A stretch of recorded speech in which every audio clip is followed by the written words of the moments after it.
প্রশ্ন কবিগুরু রবীন্দ্রনাথ ঠাকুর। মা গো, আমায় ছুটি দিতে বল, সকাল থেকে পড়েছি যে মেলা। এখন আমি তোমার ঘরে বসে করব শুধু পড়া পড়া খেলা।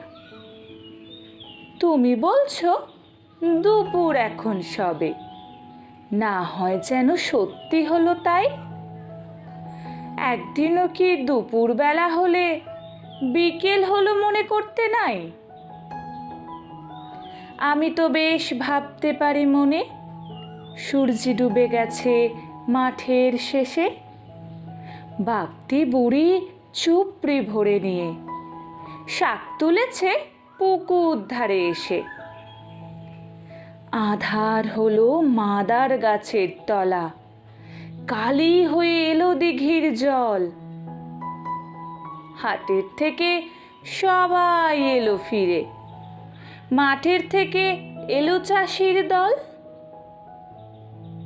মনে করো না উঠল সাঁঝের তারা, মনে করো না সন্ধে হলো যেন।